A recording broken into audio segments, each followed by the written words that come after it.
আমরা বাঙালিরা ব্যবসা বিমুখ, একটা চাকরি হলে যেন আমাদের লাইফ চলে গেল, সরকারি চাকরি হলে তো কোনো কথাই নেই।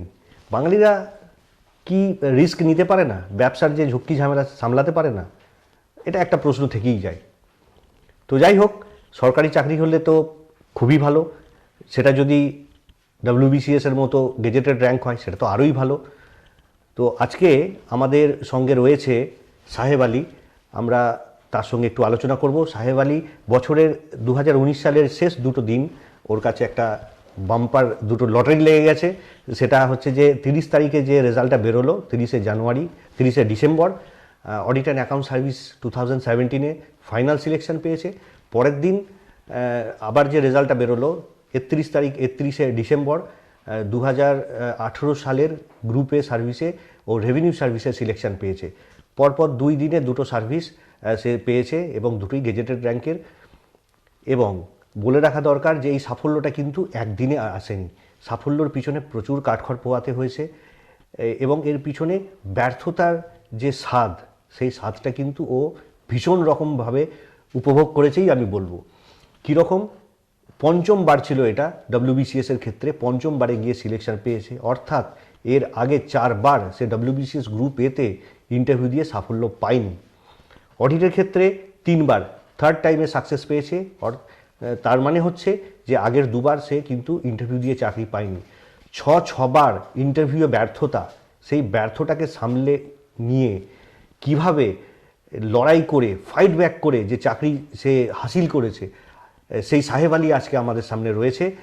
সাহেব আলীর সঙ্গে আমরা জেনে নেব যে এই এত মানে লড়াই করার রসদটা সে কিভাবে পেল, সে কিভাবে পড়াশোনা করেছিল, সে কিভাবে প্রস্তুতি নিয়েছিল, তার স্ট্র্যাটেজি কী ছিল। আজকে আমরা সব জেনে নেব। সেই সাহেব আলীকে আমরা পেয়েছি, তাই আমি তোমাদের সকলকে বলবো যে লড়াই চাই, শুধু লড়াই। WBCS কেন, যে কোনো চাকরির পরীক্ষা কাউকে খালি হাতে ফেরায় না, তার উজ্জ্বল উদাহরণ, উজ্জ্বল প্রমাণ কিন্তু সাহেব আলী। তো আমি সাহেব আলীর কাছে আসছি, সাহেবকে বলছি যে তুমি তোমার যদি নিজের একটু পরিচয় দাও তাহলে খুব ভালো হয়। আমার নাম সাহেব আলী, আমার বাড়ি বেলগাছিয়াতে। আমার বাবার নাম হলো মোহাম্মদ আলী। এখন আমি প্রাথমিক শিক্ষক। 2011-তে আমরা গ্র্যাজুয়েশন পাস করেছিলাম। যখন থার্ড ইয়ারে ছিলাম আমি, তাহলে আমি প্রাইমারি টিচারের সিলেকশন পেয়েছিলাম। তার সেই সময় আমাকে WBCS এর সম্পর্কে কিছু আমি জানতাম না, কি আছে কি WBCS। কিন্তু 2012-তে আমি প্রথমবার জেনেছিলাম কি WBCS এর বলে একটা কিছু চাকরি হয়। 2012 থেকে আমি প্রিপারেশন স্টার্ট করেছিলাম। 2013-তে আমি প্রথমবার WBCS প্রিলিমস দিয়েছিলাম। প্রিলিতে পাস করি, মেন্স দিয়েছিলাম, মেন্সে পাস করেছি। ইন্টারভিউ কল পেয়েছিলাম গ্রুপ সি এর জন্য, কিন্তু ইন্টারভিউতে হলো না। 2014 সালে প্রিলিতেই পাস হয়নি। 2015 সালে আবার প্রিলি পাস করেছিলাম, মেন্স পাস করেছিলাম, গ্রুপ এর জন্য ইন্টারভিউ ডাক পেয়েছিলাম। 2015-তেই আমি অডিটের অ্যাকাউন্টস সম্পর্কে একটু আমাকে জানিয়েছি কি অডিট অ্যাকাউন্টস সার্ভিস কী আছে, তাহলে ওটার প্রিপারেশন করেছিলাম। 2015-তে প্রথমবার West Bengal audit and account service prelim দিয়েছিলাম, প্রথমবারই কোয়ালিফাই করেছিলাম। প্রিলি মেন্স দিয়েছিলাম, কিন্তু ইন্টারভিউতে হলো না। ইন্টারভিউতে 2015-তে দুটোই হলো না, 2016-তে দুটোই ডাক পেয়েছি, WBCS and audit and accounts both, কিন্তু দুটোই হলো না। 2017 সালে অডিটে ইন্টারভিউ দিয়েছিলাম। 30 ডিসেম্বর 2019 সালে এটা আমি পেয়েছি অডিট অ্যান্ড অ্যাকাউন্টস। আগামী 31শে ডিসেম্বর, একদিন পর 31শে ডিসেম্বর আমি পেয়েছিলাম WBCS 2018 West Bengal revenue service. সাহেব বলছিল যে একদিন আমি ভাবছিলাম যে আমার তো এই WBCS এর চাকরি বা এই লেভেলের চাকরি আমার নেই, আজকে আমি ভাবছি যে কোন চাকরিটা আমি করব। আমি বিভিন্ন এক্সপার্টদের কাছে ওপিনিয়ন নিতে চাইছি যে কোন চাকরিটা আমার পক্ষে সুইটেবল হবে। তো এখন ঘটনা যে এই দুটো চাকরি সে পেয়েছে, কিন্তু এর মাঝে যে দীর্ঘদিনের যে ব্যর্থতা, যে কষ্ট, যে বেদনা, সেটাকে তুমি কিভাবে কাটিয়ে উঠেছো এবং ফাইট ব্যাক করবার এই যে মানসিকতা তুমি কিভাবে পেয়েছো? স্যার, আমার মনে একটাই জিনিস ছিল, আমি ক্র্যাক করবই, WBCS আমাকে হতেই হবে। কারণ ছিল এটা আমার এবং আমার মা বাবার স্বপ্ন ছিল কি আমার ছেলেরা ডব্লিউবিসিএস একটু পাস করে। তো সেইটাই টার্গেট আমরা সামনে রেখেছিলাম। 2015 সালে আমার হলো না, অনেক খারাপ লেগেছিলাম। 2016 সালে অনেক ভালো গিয়েছে, কিন্তু সেই বছরও হলো না। তো এই সময়টা ঠিক তোমার মনে কীরকম ধরনের মানসিকতা হয়েছিল? তোমার কি কখনো মনে হয়েছিল যে হবে না, হাল ছেড়ে দিই, এরকম কিছু হয়েছিল কি? না, আমার মনে তো ছিল কি আমি করবই। 2 বছর লাগে, 5 বছর লাগে, 7 বছর লাগে লিখতে দাও, কিন্তু আমি করব, সেইটাই আমার মনে ছিল। আর আমার অনেক বন্ধুরা ছিল, বন্ধুরা পাস করেছে, অনেক বন্ধুরা এক্সিকিউটিভ পাস করেছে, অনেক বন্ধুরা ডিএসপি পাস করেছে। কিন্তু সেই আমাকে বলতো কি তোমার হবেই, তুমি কন্টিনিউয়াসলি তোমার যে এফর্টটা আছে তুমি দিতে যাও, তুমি পাবেই।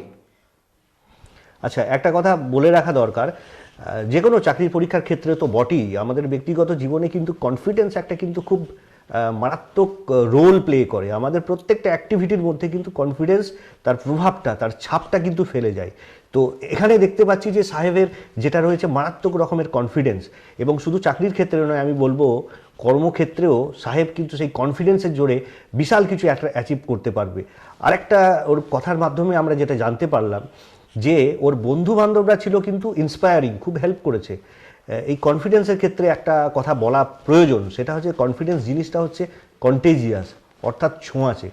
যদি আমরা সফলদের কাছে থাকি, সফল ছাত্রছাত্রীদের বা সফল ব্যক্তিদের সংস্পর্শে থাকি, তাহলে কিন্তু সেই তাদের যে কনফিডেন্স বা তাদের আত্মবিশ্বাসের যে ছাপটা, সেটা কিন্তু আমার মধ্যেও কিন্তু ইনস্টিল হবে। তো সাহেব ক্ষেত্রেও কিন্তু ব্যাপারটা সেটা দেখতে পাচ্ছি, সে তার বন্ধু বান্ধবদের কাছ থেকে সে কিন্তু আত্মবিশ্বাসের যে সাপ্লাইটা, সেই সাপ্লাই লাইনটা ওর কিন্তু খুব ভালো ছিল। তো সাহেবকে বলবো যে তুমি প্রিলিমসের ক্ষেত্রে কি তোমার স্ট্র্যাটেজি ছিল, কিভাবে তুমি পড়াশোনা করেছিলে? প্রিলিমসে যেদিন প্রিলিমস থাকে, প্রিলিমস পরীক্ষা, আমার একটাই মনে থাকে কি আমাকে এনিহাও আমাকে 150 বা 160 আমাকে অ্যাটেম্প করতেই হবে। তো 160 আমি 2015 সালে আমি 163 অ্যাটেম্প করেছিলাম, 2016 সালে 171, তাহলে 2017 সালে আমি করেছিলাম 177, তাহলে 180 প্লাস হয়েছিল আমার 2018-এ। আচ্ছা, সাহেবের সঙ্গে আমি একটু দ্বিমত পোষণ করব যে এই যে টার্গেটটা ধরে রেখেছে 150 160, আমি বলবো যে সব ছাত্রছাত্রীদের ক্ষেত্রে 150 আনসার করা নাও সম্ভব হতে পারে। সাহেবের প্রিপারেশন একটু বেটার ছিল হয়তো, সেই জন্য সে করেছে। কিন্তু আমি যেটা বলে থাকি, আমরা যেটা বলে থাকি, সেটা হচ্ছে যে তুমি তোমার ম্যাক্সিমামটা দেবার চেষ্টা করবে। সেটা 150 নাও হতে পারে, সেটা করলে কিন্তু ম্যাক্সিমামটা অবশ্যই দিতে হবে আমাকে, এটা কিন্তু খেয়াল রাখতে হবে। সেটা যদি 150 নাও হয়, 120 হলেও কিন্তু সাকসেস আসতে পারে, কিন্তু তোমাকে নিজের সেরাটা কিন্তু দিতে হবে। তো যাই হোক, সাহেবের কাছ থেকে আমরা জানলাম প্রিলিমসে ওর যে স্ট্র্যাটেজি যেটা ছিল।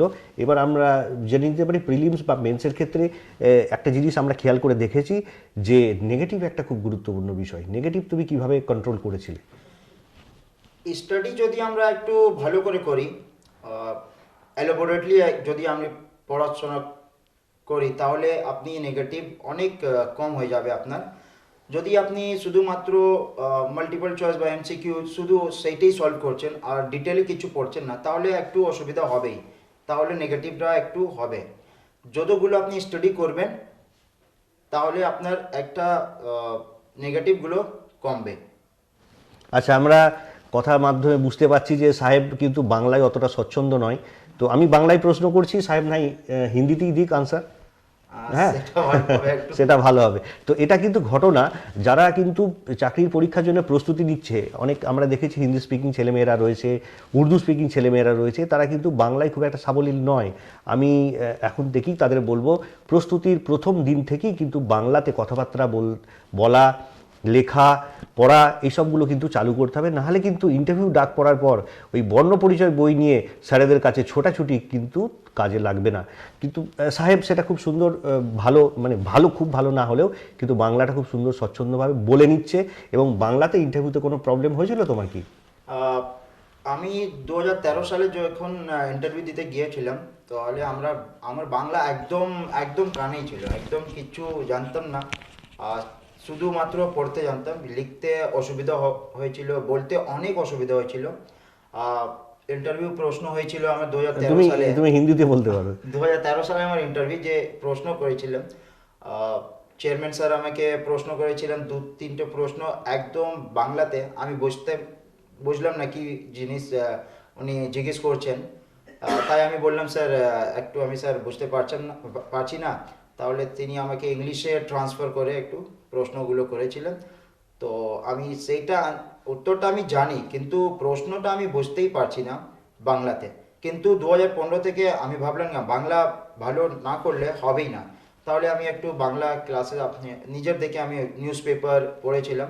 আর এক জিনিস আমি বলবোই, যা নন বেঙ্গলি স্পিকিং, হিন্দি আর উর্দু মিডিয়াম থেকে যিনি আসছেন, বাংলা ছাড়া হবেই না চাকরিটা। কারণ হচ্ছে এখানে ইন্টারভিউতে আপনার প্রথম জিনিস যে হবে, আপনাকে নিউজ পেপার দেবে বাংলা বাংলা নিউজ পেপার আপনাকে পড়তে হবে। তাহলে আপনাকে একটু ডিকটেশন হবে 4-5 লাইন, উনি নিউজ পেপার থেকে হতে পারে, নিজের কাছ থেকে হতে পারে, ওটা আপনাকে বলবে লিখতে। আর তারপর আপনার ইন্টারভিউটা স্টার্ট হবে। ইন্টারভিউ মিক্স ল্যাঙ্গুয়েজে হয়, ইংলিশে হয় আর বাংলাতে। যদি আপনার বাংলাতে অসুবিধা হয় তাহলে উনি বাংলাতেই ম্যাক্সিমাম প্রচুর প্রশ্ন করবেই আপনাকে। যদি আপনার বাংলা ভালো না থাকলে তাহলে একটু চাপের ব্যাপার। এটা ঘটনা যে যারা উর্দু স্পিকিং, হিন্দি স্পিকিং, তাদের কিন্তু বাংলায় একটু স্বচ্ছন্দ হতেই হবে। একটা জিনিস আমি দেখেছি, আমার কাছে বহু মানুষ আসেন যারা হয়তো কারো কারো হয়তো রাজস্থানের বাড়ি, কারো হয়তো গুজরাটের বাড়ি, কর্মক্ষেত্রে পশ্চিমবঙ্গে বসবাস করছে, তারা তো খুব সুন্দর দেখছি বাংলায় কথাবার্তা বলে নিচ্ছে। তো আমাদের অতি অবশ্যই আমরা বাংলাতে যখন রয়েছি, বাংলাটাকে আমাকে আপন করে নিতে হবে। সে আপন করে যদি নিতে পারি তাহলে কিন্তু মানে রিক্রুটমেন্ট বোর্ড, পশ্চিমবঙ্গে যে রিক্রুটমেন্ট বোর্ড আছে, তারা কিন্তু রিক্রুটমেন্টের ক্ষেত্রে কিন্তু দ্বিধাদ্বন্দ্বে আর ভুগবেন না।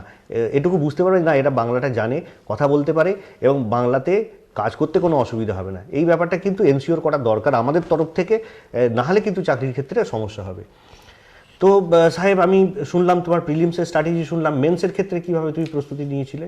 मेंस में हिस्ट्री के लिए कृष्णा रेड्डी फॉलो करता था, और पॉलिटिकल कॉन्स्टिट्यूशन के लिए लक्ष्मीकांत, इकोनॉमिक्स के लिए रमेश सिंह, और ज्योग्राफी के लिए माजिद हुसैन। इसके अलावा ख़ास तौर पे जो बुक बहुत ज़्यादा मुझे हेल्प किया वो था स्कैनर। स्कैनर प्रीलिम्स के लिए भी बहुत ज़्यादा हेल्पफुल है और मेंस के लिए भी बहुत ज़्यादा हेल्पफुल है, क्योंकि वहाँ पर बहुत सारे क्वेश्चंस वगैरह एक्स्ट्रा भी दिया होता है, जिससे मुझे बहुत हद तक बहुत हेल्प मिला मुझे। আচ্ছা, আমরা জানলাম যে ও বইগুলো পড়েছে, আমরা এটুকু দেখলাম যে কটা বইয়ের কথা উল্লেখ করলো সেটা কিন্তু প্রত্যেকটা অথেন্টিক, ডিপেন্ডেবল, রিলায়েবল বই। আমি সবসময় বলে থাকি আমরা যে কোনো ছাত্রছাত্রী পড়ুক না কেন, এই জিনিসটা কিন্তু এনশিওর করতে হবে বইটা যেন স্ট্যান্ডার্ড হয়, রিলায়েবল হয়, ডিপেন্ডেবল হয়, অথেন্টিক হয়। এই জিনিসগুলো দরকার, নাহলে কিন্তু নেগেটিভের চক্করে পড়তেই হয়। সাহেব কিন্তু সেই ভুলটা করেনি এবং খুব স্ট্যান্ডার্ড রিলায়েবল বইগুলো পড়াশোনা করেছে। যাই হোক, তোমার এখন ভবিষ্যৎ পরিকল্পনা কি? মানে তুমি তো এখন চাকরি পেয়ে গেছো দুটো, আমার মনে হয় তুমি একটু টেনশনই রয়েছো কোন সার্ভিসে। কনফিউজ স্যার, আমি কোনটা জয়েন করব বুঝতেই পারছি না। তো তাহলে বন্ধুরা, আমরা বুঝতে পারছি যে আমাদের কাছে যখন একটা চাকরির জন্য একটা আমাদের মাথা খুঁটে মরতে হয়, সমস্যা মানে খুব সমস্যায় আমরা পড়ে যাই। একটা চাকরির জন্য হলেই কিন্তু আমাদের লাইফটা খুলে যেতে পারে। এখন সাহেবের কাছে 29শে ডিসেম্বর ঠিক এই ভাবনাটাই ছিল। 29শে ডিসেম্বর এই ভাবনাই ছিল, একটা যদি ভালো চাকরি পেয়ে যেতাম। কিন্তু 31শে ডিসেম্বর তার আছে দুটো চাকরি। আজকে সে ভাবছে কোন সার্ভিসে যাবে, ওয়েস্ট বেঙ্গল রেভিনিউ সার্ভিস না West Bengal audit and account service. তো যাই হোক, সাহেব নিশ্চয়ই ঠিকঠাক রাস্তায় যাবে আশা রাখছি। এবং তোমার ভবিষ্যৎ পরিকল্পনা শুধু কি এখানেই থেমে থাকবে, নাকি না এরপরেও কিছু ভাবনা আছে? सर अभी तो सर ऐसा कुछ सोचे नहीं है कि वेदर आगे कुछ प्रिपरेशन करना है कि नहीं। प्रीलिम्स के लिए मैं ज़रूर बोलना चाहूँगा कुछ कैंडिडेट्स जो प्रिपरेशन कर रहे हैं या कोई भी कम्पिटिटिव एग्जाम में प्रिपरेशन कर रहे हैं, मेरे हिसाब से सक्सेस मंत्र जो मेरा है वो 3R है, 3R। The first R is revision. आप 6-7 बुक पढ़ ले रहे हैं, डेट्स नॉट द मैटर। आप 6-7 बुक में से जितना ज़्यादा रिविजन कीजिएगा, that is the key. Second R is retention. आप माइंड में आप अपना कितना रिटेन कर पा रहे हैं, रिटेंशन बहुत ही इंपॉर्टेंट होता है। And third one is recall. आप आंसर को कितना जल्दी रिकॉल कर सकते हैं। 4 ऑप्शन देखकर हम लोग को मेरा जो अभी सर जो क्वेश्चन पूछे कि प्रीलिम्स में आपका मतलब नेगेटिव को किस तरह से कंट्रोल करते थे, एक्चुअली मैं क्वेश्चन पढ़ने के बाद मैं 4 ऑप्शन देखता ही नहीं था। मैं खुद से ही पहले सोचता था कि इसका आंसर क्या होगा, उसके बाद वो आंसर में जो जैसे ही याद आता था, मैं जब ऑप्शन देखता था वो आंसर वहाँ पर रहता था। तो इस तरह से मैं प्रीलिम्स में बहुत नेगेटिव मेरा कंट्रोल हुआ। तो आप लोग 3R को अगर फॉलो कीजिएगा तो डेफिनेटली यू विल सक्सीड। ये मतलब revision, then retention and recall. একদম ঠিক কথা সাহেব, অবশ্যই খুব ভীষণ রকম ঠিক কথা বলেছে যে যে 3R এটা কিন্তু ভীষণ রকম প্রয়োজন সাকসেসের জন্যে। আর তোমার সাকসেস মন্ত্র তুমি যদি কিছু বলো। एस्पिरेंट लोग के लिए सजेशन में आप मुझके एग्जांपल लीजिए, मेरे एग्जांपल ले लीजिए, क्योंकि स्टार्टिंग का 4 इंटरव्यू WBCS का मेरा नहीं हुआ और ऑडिट का मेरा 2 इंटरव्यू नहीं हुआ। कंटिन्यूसली मैं 6 इंटरव्यू में अनसक्सेसफुल रहा, लेकिन वहाँ पर होप नहीं हारना है, आपको उम्मीद नहीं छोड़ना है। सक्सेस होगा ही, बस आपको कंटिन्यूसली लगा रहना है, आपको अपना 100% देना है। हर एग्ज़ाम के बाद आपको बेटर करना, उससे बेटर। 2016 में जैसा मैंने मेंस दिया, उसके बाद 2017 में मेरा मेंस और बेहतर हुआ, 2018 में उससे बेहतर हुआ। यहाँ पर अगर WBCS ऑफिसर या कोई भी कम्पिटेटिव एग्जाम आपको अगर खास तौर पर WBCS अगर क्रैक करना है तो प्रीली का मैंने आपको बताया। मेंस के लिए मैं ये बोलूँगा आपको कि मेंस पे जितना ज़्यादा हो सके मार्क्स स्कोर कीजिए, क्योंकि इंटरव्यू जो है वो उतना ज़्यादा मैटर नहीं रखता है, क्योंकि अगर आपको group A group B qualify करना है तो 1600 मार्क्स का आपका मेंस एग्जाम होता है और पर्सनालिटी टेस्ट ओनली 200 मार्क्स का होता है। तो आप अगर 1600 में अच्छा मार्क्स स्कोर कर लेते हैं तो आपका 200 मार्क्स में बहुत हद तक आपका प्रेशर जो है कम हो जाएगा, बहुत हद तक कम हो जाएगा। और 2018 में मेरे साथ यही हुआ। 2018 में मेरा मेंस में जैसा जिस हिसाब से मैंने कैलकुलेट किया, मेरा मार्क्स बहुत अच्छा आ रहा था। इस वजह से मुझे बहुत हद तक एश्योरेंस मिल रहा था कि इस साल मेरा क्रैक हो जाएगा। और बेसिकली एवरी ईयर ऐसा लगता ही है कि इस साल क्रैक हो जाएगा, लेकिन होपफुली आज इस साल जो है क्रैक हुआ। तो दोनों ही एग्ज़ाम हमने क्रैक कर लिया और अभी वाकई में बहुत ज़्यादा कन्फ्यूज हूँ कि कौन सा जॉब को জয়েন करना है। আচ্ছা, এটা তো ঘটনা যে 6বারও ব্যর্থতার মুখ দেখেছে, আর এই সময় এসে পরপর 2 দিন ও সাফল্যের মুখ দেখলো, ভীষণ রকম দারুণ দারুণ সুখবর পেলো বছরের শেষ 2 দিনে। আচ্ছা, এত কিছুর পরেও কি লাক ফ্যাক্টর কিছু আছে, কি মনে হয়? लक फैक्टर इंटरव्यू में कुछ हद तक लक फैक्टर हो सकता है, लेकिन हम बोल सकते हैं कि अगर 100% है तो उसमें से 90% is your labour, is your hard work, your knowledge. 10% luck factor कर सकता है, क्योंकि आप कुछ भी अगर हो सकता है, जो न्यूज़पेपर आप पढ़ के गए, जो आप मटेरियल न्यूज़पेपर का पढ़ रहे थे, उसी से हो सकता है कि इंटरव्यू में इंटरव्यूअर जो है आपसे उसी से क्वेश्चन पूछ लिया, तो that is your luck factor. और कुछ क्वेश्चंस आप जो छोड़ के जा रहे हैं, हो सकता है कि वो आपसे वही जो चीज़ आप छोड़े वही से क्वेश्चंस वगैरह पूछ लिया, तो ये लक फैक्टर हो सकता है। लेकिन luck factor is only for 10%। ये 100% लक फैक्टर पे आप पर्सनालिटी टेस्ट को क्रैक नहीं कर सकिएगा। একদম ঠিক কথা। লাক ফ্যাক্টর ততটা ফ্যাক্টরই নয়, কারণ আমরা যদি হার্ড ওয়ার্ক করি, আমরা যদি পড়াশোনা করি, আমরা যদি প্রিপারেশন নিই, লাক ফ্যাক্টরকে মিনিমাইজ করাই সম্ভব। এবং সাহেব সেটা দেখিয়েছে বারবার করে যে পড়াশোনাটা করে যেতে হয়। ব্যর্থতা আসতেই পারে জীবনে, বারবার ব্যর্থতা আসুক, কিন্তু ময়দান ছেড়ে যাবার মানসিকতা একদমই ছিল না, আর সেই জন্যই সে সাফল্য পেয়েছে। एकेडमिक एसोसिएशन, ये एक्चुअली मैंने तो प्रीली और मेंस जो है खुद से प्रिपरेशन किया था, लेकिन 2015 में जब ग्रुप ए में मेरा इंटरव्यू कॉल आया, तब से मैं एकेडमिक एसोसिएशन में आ रहा हूँ।